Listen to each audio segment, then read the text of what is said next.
All right. We're going to try something a little bit new today. I am not doing a script or a topic that I've written out. What I want to talk about today is why people are talking about the machine and industrialization and things like that, because I don't think that this is happening for the reason that everybody thinks it's happening.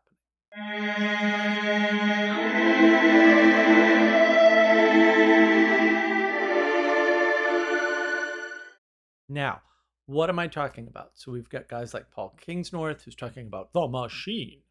And this somehow leads him oddly to the conclusion that civilization is bad, which is a very strange conclusion indeed, while other people are simultaneously making the argument that civilization is the result of Christianity. So his argument is, well, civilization is inherently anti-Christian. This is kind of stupid. You can argue with me about that, but actually he's pretty clear on this. His talk at First Things was 100% clear that that's what he was saying. I think that's insane and ridiculous. But the question is, why do we have this dichotomous discussion going on? Or it's like, Christianity is good because it created civilization, but civilization is evil because look at all the bad things civilization does. This pattern comes out all over the place. So yesterday, in fact, although it might not be yesterday by the time this video gets released, Jonathan Pageau did a video where he was talking about knowing your enemy, right? And loving your enemy and understanding their point of view and all this. And that's great. I don't disagree. I think Sun Tzu has the last answer on that. Like, it's easier to defeat your enemy if you know who they are. Sorry, but I think he's right about that. I would argue that because the world is asymmetrical and not symmetrical, that will always work. Because the person who's not arrogant about what they know will actually try to know their enemy, and the person that is arrogant will never do that. By definition, by the way, we can argue about how to discover if people are arrogant, but like, did they do any research? Pretty easy, right? Can they cite their sources? Maybe not. Maybe that's not perfect, but that's a good filter right there. You can knock them out immediately.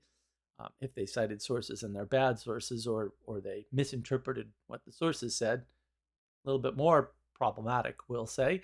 But at least there are tools available to you to determine arrogance pretty quickly. And there are other tricks too, like, is their argument coherent? That doesn't work for most people because, and this is going to tie into the argument I'm about to make, we don't have good comprehension. We don't know what's coherent and what's not. If you watched the movie The Matrix and you thought it was coherent, I have news for you. It was not. You can argue that the incoherences are subtle. I would argue they are not.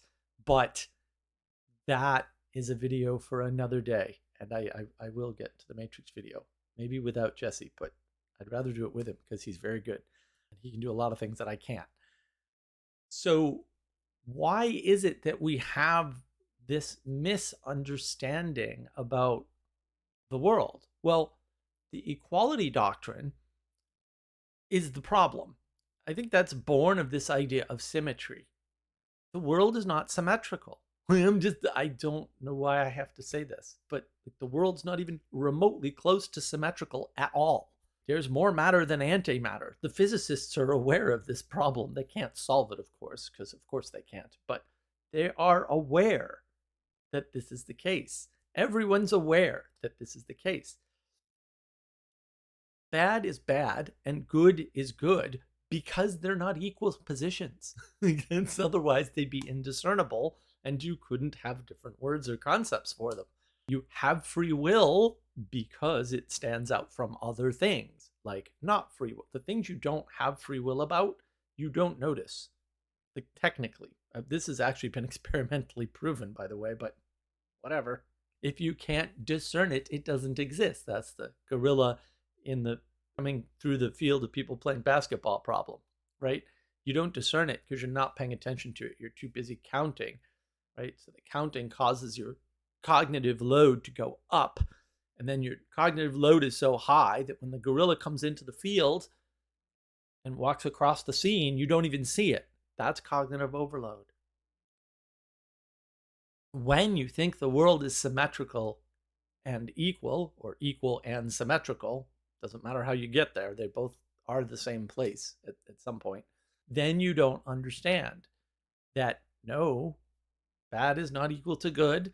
People are not doing the good all the time, right? And the world is not a machine. Now, obviously, I'll have to explain that.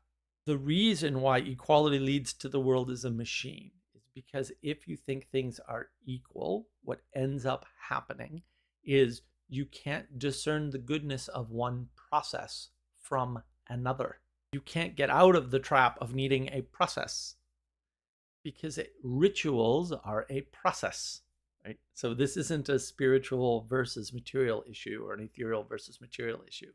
This is a larger issue of not understanding difference in the world, not comprehending that things are unequal, and that therefore, in order to enact something, there is a trade-off somewhere. Then you have to discern good versus bad trade-offs.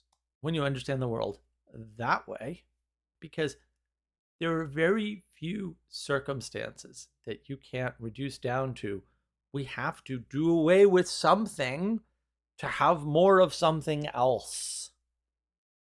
So you can say, we have to do away with some farmland to have more cheap housing for people. That is technically true. Nothing is going to change that. It's a constraint of the universe with a limited amount of space. And you can't live everywhere. So we have a limited amount of habitable space. And then we have a limited amount of ease of living in each of those habitable spaces. And that is not distributed equally, but it's not equally true for all people. In other words, some people live just fine in the mountains, and some people can't live in the mountains. Some people live fine by the ocean, and some people can't live by the ocean. And this goes on and on and on. I'm only giving you 2 examples because it's quick and easy. But there's lots of examples. Like some people can't live in the Midwest because the temperature swings are too great. That would be me. Some people can't deal with winter and snow, right? Because they have Raynaud's syndrome. That would be me. Some people need to live in the heat and deal with the hot and not the cold. Some people don't have that problem. Some people have the opposite situation. Things are not equal, okay? So because things are not equal, a machine doesn't work. Because machines provide a form of universalization. Now, we can argue about how constrained it is and where it is, but that's technically what a machine is. It's a proceduralized form of universalization within a specific domain. That's what it is. There's nothing wrong with that. We need machines. Machines are important. Don't do away with machines. But seeing everything as a machine is a mistake. Things are not equal. Things are not proceduralizable, or at least not all things. Right? Procedures are important. We need them, but not all things fall into them. The problem arises when we are unable to comprehend or discern that things are not all proceduralizable. In other words, you can't reduce everything to a procedure. Now, this reduction to a procedure is a function of materialism. If you are reducing everything to a procedure, you are a materialist, by my definition, which is not that you reject all non-material ideas. It's that you make material primary as the prime mover in the world, or the prime determiner, or the prime cause, or the single cause, right? All of these things you will see once you start looking from that perspective, if you are able. Maybe you're not able. Not everybody's equal. We can't all do the same sorts of tricks. But I think you can hear it. You'll hear the pattern, even if you don't see it perspectively, we'll say. If you can't hear the pattern, you might be able to see it perspectively anyway, but you might be able to recognize the pattern most of the time using a procedure. So keywords, right? Oh, this person used these 3 words when describing this thing. Oh, they're a materialist, right? You can start to notice this. Why? Oh, they're proceduralizing everything. Now, I think the best way to understand this problem of people believing that there is a machine, like a grand machine, very similar to a grand narrative, by the way. That pattern of postmodernism pops up again. That's the Paul Kingsnorth argument. And that machine is controlling you or forcing you to do something or preventing you from doing something, which is effectively the same thing, although has an important asymmetrical difference, is born of the inability of people to understand the poetic way of informing the world. That is wrapped up in the concepts in this video here on the knowledge engine model. So when we are in the McGilchrist world of left brain, right brain, which, my disagreements with, but also he's not completely wrong about that at all, right? We're using a similar sort of thing in our model. The propositional tyranny arises, right, where you confuse the world for a map of the world. Propositions are a map of the world. The territory is reality. Propositions are a map to reality through language, not through communication as such, because I can communicate to you without using any form of language. No one tells you that, right? The primacy of language is the propositional tyranny, because language by definition is propositional.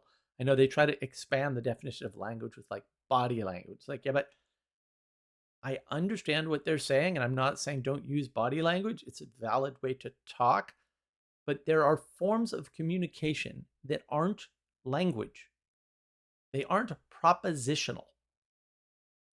So because we think of the map as the territory and the map happens to be propositions, this is what I call the age of gnosis, by the way, where propositions are the highest value, not reality. Right? So if you hear somebody say the words, we don't know reality or I don't know reality, that's a them problem. That's not a problem in the world. That's a problem of them being stuck in a propositional tyranny. The propositional tyranny and the problem of the difference between map for territory are the same thing.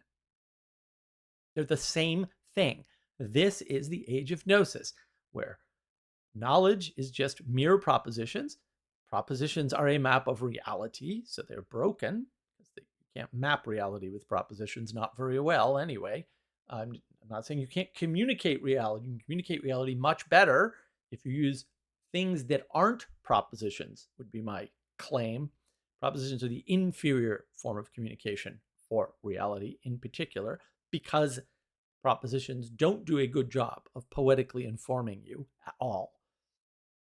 And therefore, they are the highest value. But that makes the highest value what's in your head. That's the individualism or the knowledge, which you can have. You can have knowledge, right? And they're mere propositions, so they don't map well to reality, right? Which is contrary to what the Bible says. And I know there's the perverted view of this particular passage, knowing your wife, right? He knew her. Okay, what that means is cooperating with, participating with, interacting with. It doesn't mean some vile physical behavior. It means living with somebody and therefore understanding through the communication that happens when you live with somebody what they are about.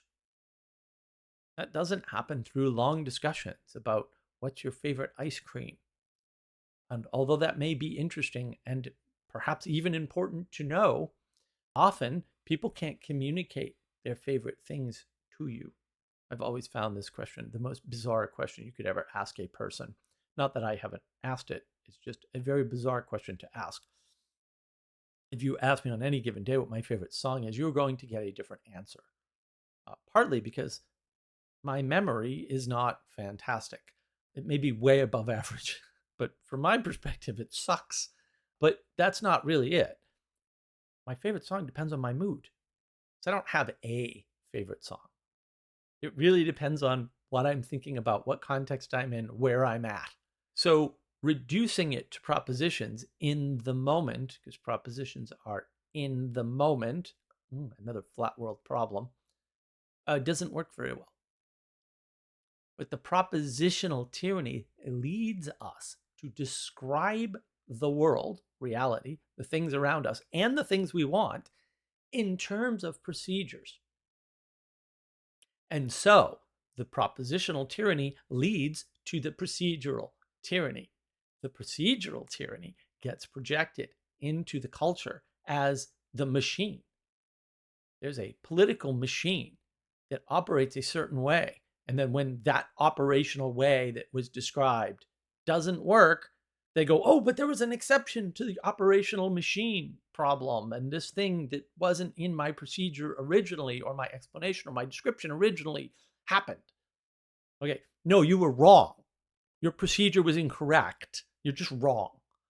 It's not, oh, some weird alien force came out from the outside of my description. No, your description's incorrect. You can argue, no, it's merely incomplete. I'm like, well, maybe, but if it doesn't provide a prediction, it's just wrong. That's all. It's not hard, right? Unless you're just describing things as they are. Problem is, no one knows how to do that anymore. No one can tell the difference between describing things as they are and making a prediction anymore. So when I describe things as they are, people go, but you're saying blah, blah, blah, blah, blah. And I'm like, no, no, no. I'm describing things as they are. I'm not making predictions or claims, right? Because making a claim is a totally different thing, right? The sky is blue is not a claim. It's a description of how something is. Now you can argue it's not blue right now, or it's not blue all the time. Now you're making a claim. I can agree with that claim, but that doesn't invalidate my description at all. And we have lost that subtlety. This is a loss of comprehension in favor of literacy. If you want to know more about that, you can go here where I talk about that. So hopefully you're starting to see how to put these pieces together and why I have all these pieces. It's taken 4 years to get enough pieces to start talking like this. So when we start reducing things to machines, because we're stuck in the propositional tyranny, which puts us stuck in a procedural tyranny, we have disenchanted the world. We've taken the magic out of the world and replaced it with something far more terrifying than a magical world or an enchanted world. And that is a world of conspiracy, or a world of inadequate descriptions. The world you don't know, because every time you come up with a description and an explanation that should lead to a prediction, and then the prediction fails, you have to panic to some extent. Like, it has to cause you anxiety. There's no other option, because now you don't know the world. Well, of course you don't know the world. You were using a bad map of the world, and that bad map has been shown to be wrong. And now you should be scared because you don't know reality. I agree. If you try to talk your way through what reality is through propositions, you will not know reality. That is a fact. You are confusing the map for the territory.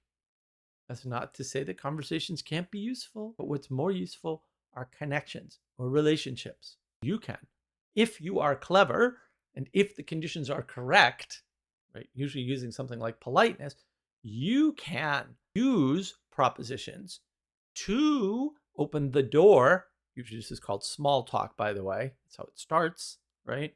Politeness and small talk are big deals. They're super important, fantastically important, the most important things, because they open the door through propositions to create a relationship with somebody.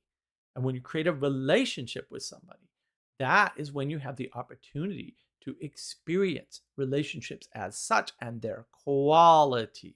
And those qualities are the things that re-enchant the world. The easiest and best way to step into quality is to have polite small talk with other people until you can find a way to create relationships with those people that will last. Now, those might be friendships. They might be close friendships. They might develop into marriages. I don't know. I don't care. There's lots of types of relationships. Frodo and Sam are not gay because you can't conceive of a relationship of admiration and friendship through that admiration for another. But maybe you can't conceive of that because there's lots of people that seem unable to conceive of that. And I mean, conceptually, it's not in their head. You know, you could say they're not too bright if you want. I'm okay with that because that's the sort of way I do it. I shake people right out of their I'm smart ideas like instantaneously when they make mistakes like this. They're basic, but very, very important mistakes. You have to understand that there's different ways of interacting with people. And the reason why we don't have that is because we've reduced everything to propositions. And propositions, as people have noticed, right, we've already disenchanted the word love. And maybe that needed to happen. Equivocation on the word love, as Dr. Jean Vervaeke has pointed out, is a big deal and it's a big problem. I don't necessarily disagree. But in dissecting that, which is what they did, propositionally, we have disenchanted love. So that's a big problem. When you do things like that, you take the intimacy, which is the quality of relationship, out of the world. And that is what creates the intimacy crisis. So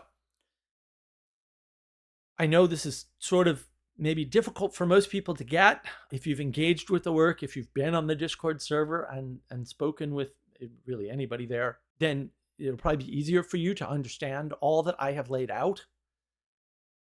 But if you reverse everything that I have said, you can sort of understand how the intimacy crisis leads to the crisis of meaning, which leads to this proceduralization of the world through the propositional tyranny, right?